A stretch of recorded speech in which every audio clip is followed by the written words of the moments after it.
여러분 반갑습니다. 선한목자병원 정형외과 전문의 이창호 원장입니다. 제가 쓴 베스트셀러 바디바이블을 토대로 우리 몸에 관련한 유익한 건강 정보와 성경에서 말씀하고 계신 우리 몸에 대한 묵상과 영적 깨달음을 통해 몸과 마음, 영혼이 모두 건강한 전인적인 건강관리에 대해 이야기를 나누고 있죠. 오늘은 제5강 5번째 시간으로 바른 척추 생활에 대해서 생각해 보도록 하겠습니다.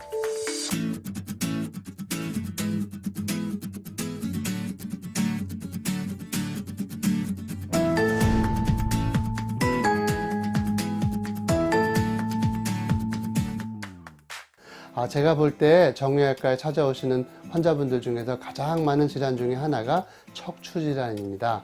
통계만 봐도 우리나라 사람들 80% 이상 허리 통증으로 고생한 경험이 있다고 합니다. 50세를 전후로 해서는 가장 많이 겪는 질환으로 척추 질환이 감기 다음입니다. 최근에는 척추 수술하는 건수들이 예전에 비해서 한 50% 이상 많아지고 있습니다. 보통 보고되는 바로는 한 해의 척추 질환 진료비가 1,500만 건 이상 집계되고 있는데요. 또 잠재된 환자들도 있고요. 이게 무슨 말이냐 하면 지금 당장 척추가 아프지는 않지만 스트레스를 받거나 무리하기만 해도 통증을 느끼고 질환으로 나타날 수 있는 잠재된 환자들이 많다는 것입니다. 이 숫자가 우리나라 인구의 30% 이상으로 추산되고 있습니다. 척추 질환은 어마어마하게 많은 질환이라고 할 수 있는데요.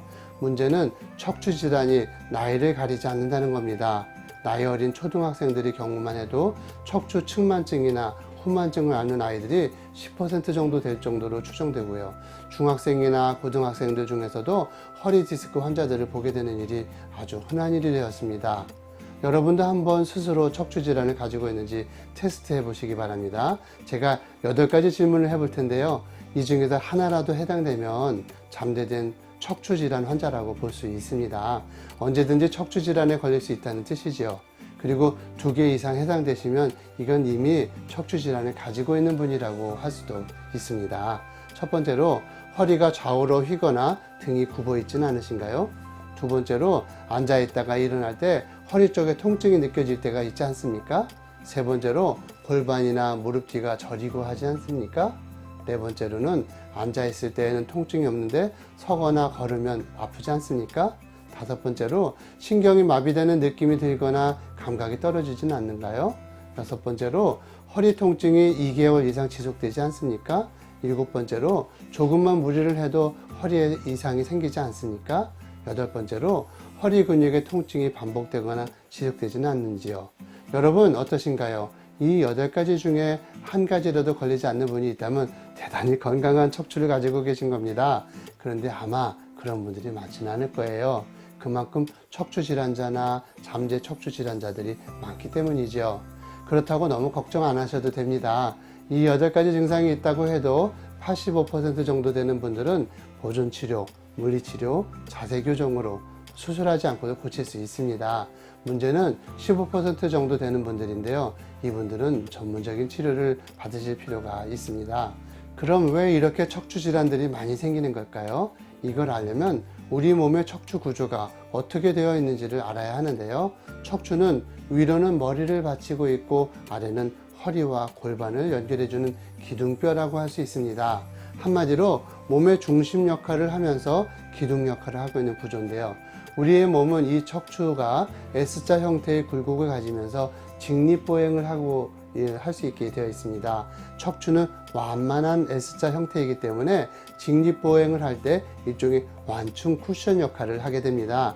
만약 척추체가 완만한 곡선이 아니라 쭉 뻗은 수직 형태라면 온전한 사람이 하나도 없을 겁니다. 그런데 거의 대부분의 문제가 뭐냐면 이 잘못된 자세가 될 때 문제가 되는 것이죠. 물론 골다공증으로 인해 뼈가 약해지거나 유전적인 이유로 생길 수도 있고요. 충격이 생겨서 생길 수도 있지만 가장 근본적인 대부분의 척추 질환의 원인은 잘못된 자세라고 할 수 있습니다. 잘못된 자세가 지속되면 이 완만하게 굽은 척추의 굴곡이 더 굽어버리게 되거든요. 그럼 척추 사이에 추간판이라고 있는데 이 돌출되는 허리 디스크가 생기게 됩니다. 이 척추뼈 안에 그 척추관이 좁아지기도 하는데요. 이렇게 되면 신경이 눌리는 척추관 협착증을 앓게 됩니다. 또 아예 척추가 굽어져 있는 그 상태가 지속되는 퇴행성 척추 후만증이 되기도 합니다.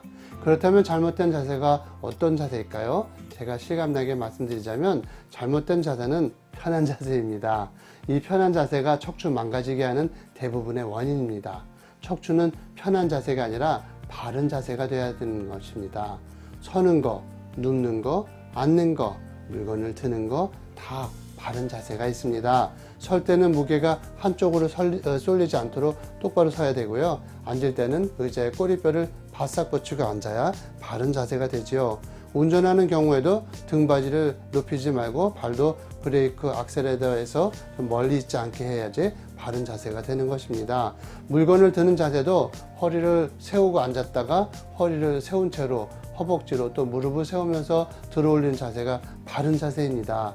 잠을 주무시는 자세가 중요한데요. 옆으로 눕거나 또 엎드리지 말고 바로 누워 자는 자세가 조금 더 좋습니다. 옆으로 눕는 경우에는 다리 사이에 적당한 베개를 끼워서 S자 만고 형태가 되지 않도록 눕는 자세가 바른 자세입니다. 그런데 대부분의 사람들은 이 바른 자세를 힘들어 하시죠. 편한 자세를 찾아서 행동하게 되는데요. 앉을 때에도 몸을 뒤로 젖히고 의자 끄트머리에 꼬리뼈를 걸쳐서 앉고, 서 있을 때도 짝다리를 짚고 서기도 하고요. 누울 때도 엎드려서 자거나 옆으로 누워서 잠을 자기도 합니다. 운전할 때도 페달에서 멀리 앉아서 운전을 하지요. 가방을 멜 때도 한쪽으로 이렇게 맵니다. 이런 자세가 당장에는 편할 수 있습니다. 하지만 점점 척추를 망가뜨리고 있는 행동이죠.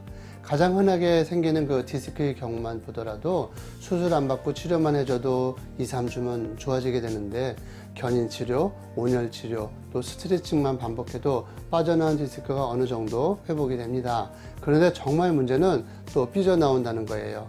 왜 그럴까요? 또 습관대로 편한 자세로 돌아가기 때문이죠. 편한 자세에서 바른 자세로 교정을 해야 되는데 그렇게 하지 않으니까 이 악순환을 반복하는 것입니다. 참 의사 입장에서 이 부분이 안타깝습니다. 환자분들에게 아무리 말씀을 해드려도요, 자세 교정이 잘 안 되거든요. 평생 가진 습관이라서 당장 아프지 않으면 그만이지 하면서 또 편한 자세로 돌아가 버려요. 그래서 제가 말씀드리는 것이 있어요. 습관을 바꾸라는 겁니다. 처음이야 좀 어렵지만 자꾸 의식하고 노력하면 바꿀 수 있습니다. 제가 볼 때 습관을 교정하는데 한 달만 노력하시면 되거든요. 한 달만 의식하고 바르게 앉는 자세, 바르게 눕는 자세, 바르게 서는 자세, 바르게 물건 드는 자세 연습하셔야 합니다. 바른 자세를 배우고 익히는 것이 영어를 배우고 수학을 배우고 성경을 배우는 것만큼 중요합니다. 이 외에도 건강하고 바른 척추를 가지기 위해서 해야 할 일들도 많고 하지 말아야 할 행동들도 많습니다. 그걸 일일이 다 말씀드리면 너무 많아서 몇 가지만 말씀드리면, 특히 술과 담배 문제를 말씀드릴 수 있는데요. 특히 담배는 혈액 안에 산소를 줄어들게 하는 일산화탄소를 혈액 속에 자꾸 직접 주입하는 행동이기 때문에 담배를 피우게 되면 척추로 가는 무기질 흡수를 방해하게 됩니다. 또 술은 뼈의 칼슘을 자꾸 빠져나게 하는 주범이죠. 그래서 술을 많이 드시는 분들은 골다공증 위험도 높습니다. 이외에도 과격한 운동도 좀 삼가하시는 게 좋겠습니다. 척추에 문제 생긴 분들 중 상당수가 운동을 너무 많이 해서 생긴 분들이 태반입니다. 요즘 다이어트랑 몸매 만들기가 유행이라서 운동 이야기를 많이 하는데, 과하면 안 하는 것보다 못한 게 운동입니다. 적당하게 자신의 몸의 상태에 맞게 운동하셔야 되지요. 특히 신발을 잘 골라 신으셔야 하는데요. 요즘에는 좌우 높낮이를 같이 만들어주고 척추에 무리가 덜 가게 하는 쿠션을 집어넣은 그런 기능성 신발들이 많이 있죠.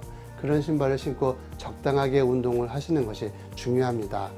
여성분들 같은 경우에는 하이힐을 많이 신고 다니게 되는데, 이게 보기에는 좀 좋을지 몰라도 척추에 좀 힘들거든요. 한 걸음 한 걸음이 자기 몸무게의 3배 이상의 충격을 척추에 가하고 있는 행동입니다. 척추를 건강하기 위해서 꼭 해야 할 행동 2가지가 있습니다. 하나는 느린 기지개입니다. 아침에 일어났을 때라든지 오래 앉아 있다가 일어나든지 장시간 운전을 했다든지 할 때 느리게 기지개를 해주게 되면요, 굽었던 척추가 펴지면서 본래로 돌아오게 됩니다. 아주 작은 행동인 것 같지만 이게 척추 건강에 대단히 중요한 스트레칭이거든요. 적어도 하루에 10번 이상 기지개 켜는 습관만 들여도 건강한 척추를 가질 수 있습니다. 또 하나 꼭 해야 할 행동이 있는데요. 코어 근육을 키우는 행동입니다. 척추가 몸 버티는 그런 힘은 60% 정도라고 할 수 있는데 나머지 40% 정도는 척추를 둘러싸고 있는 코어 근육이 이 무게를 담당하게 됩니다. 코어 근육이 잘 발달해 있는 사람의 경우에는 척추가 60% 정도밖에 부담을 받지 않습니다. 그런데 근육이 없는 분들은 자기 무게의 80%, 90%를 이 척추가 부담해야 되지요. 코어 근육은 이 무게를 분산시켜주고 척추를 단단하게 붙잡아주는 중요한 역할을 합니다. 코어 근육을 키우자고 헬스클럽에 다니라는 말씀은 아닙니다. 아주 간단하게 코어 근육을 키울 수 있는데요. 그게 바로 적당한 걷기입니다. 좀 전에 말씀드렸다시피 무리하게 걸으면 안 되고요. 좌우의 다리 높이가 같게 기능화된 신발을 가려서 신으시고요. 시선을 좀 15도 정도 높이면서 바르게 걷는 거를 한 7,000보 정도 걸게 해줘도 하나님이 주신 우리의 몸은 코어 근육을 유지할 수 있습니다.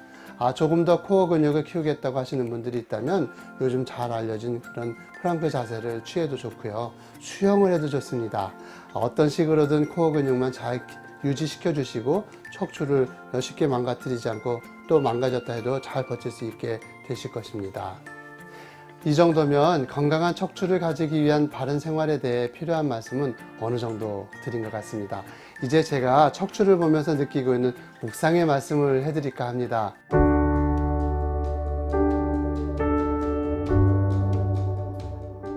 저는 척추를 보면 감탄이 절로절로 나옵니다. 마치 성경을 보는 것 같아요.